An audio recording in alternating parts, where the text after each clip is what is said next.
They went across the lake to the region of the Gerasenes. When Jesus got out of the boat, a man with an impure spirit came from the tombs to meet him. This man lived in the tombs, and no one could bind him any more, not even with a chain.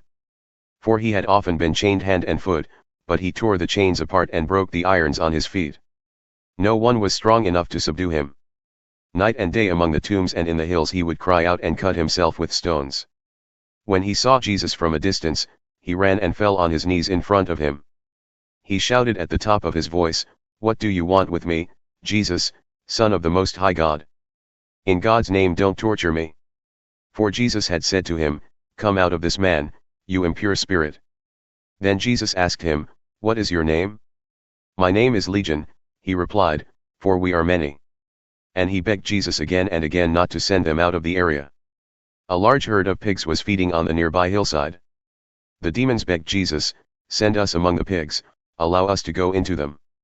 He gave them permission, and the impure spirits came out and went into the pigs.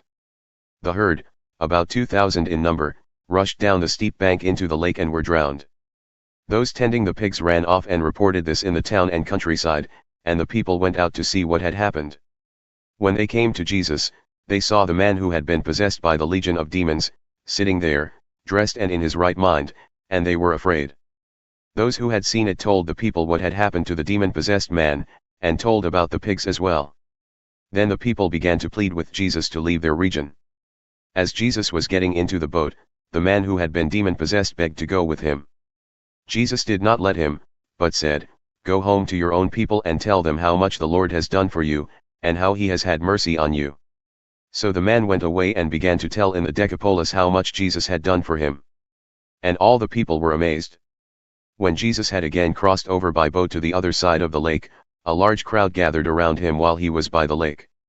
Then one of the synagogue leaders, named Jairus, came, and when he saw Jesus, he fell at his feet.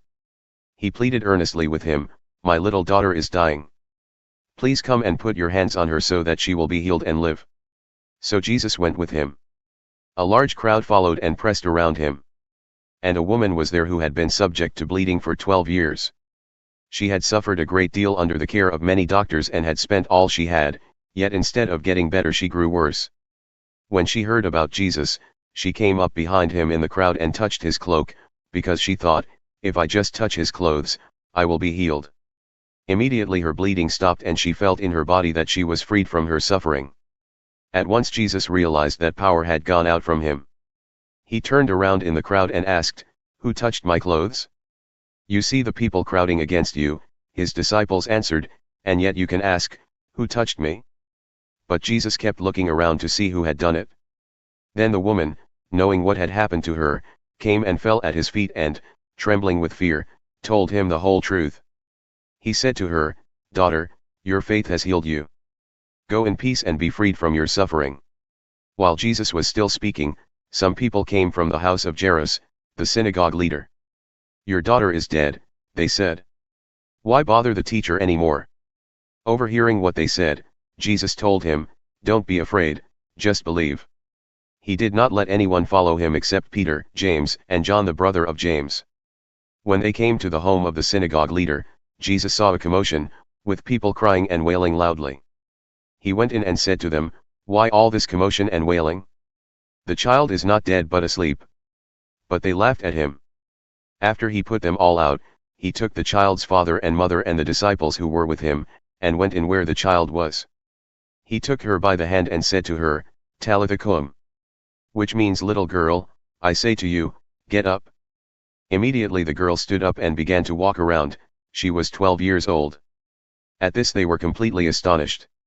He gave strict orders not to let anyone know about this, and told them to give her something to eat.